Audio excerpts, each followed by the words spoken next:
మీకు కాల ప్రమాణముల గురించి చెప్తాను వినండి.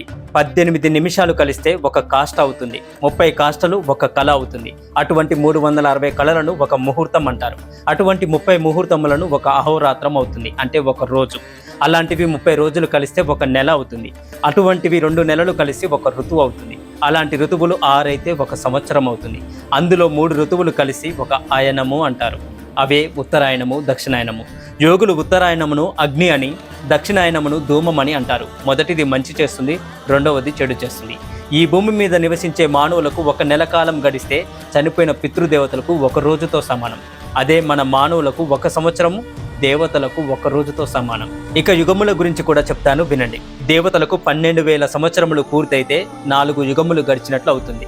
ఇక ఆ 4 యుగములలో ఏ యుగానికి ఎన్నెన్ని సంవత్సరాలు ఉంటాయో కూడా చెప్తాను వినండి. కృతయుగమునకు 17,28,000 సంవత్సరములు, త్రేతాయుగమునకు 12,96,000 సంవత్సరములు, ద్వాపర యుగమునకు 8,64,000 సంవత్సరములు, కలియుగమునకు 4,32,000 సంవత్సరములు. ఇవి మన మానవ సంవత్సరములలో చెప్పాను. కలియుగం మొదలై ఇప్పటి వరకు 5,126 సంవత్సరాలు అవుతుంది. అంటే 4,26,874 సంవత్సరాలు కలియుగంలో మిగిలి ఉన్నాయి. ఈ సంవత్సరముల సంఖ్య ఏవి కూడా నేను కల్పించి చెప్పడం లేదు. దయచేసి నన్ను తప్పుగా అర్థం చేసుకోకండి.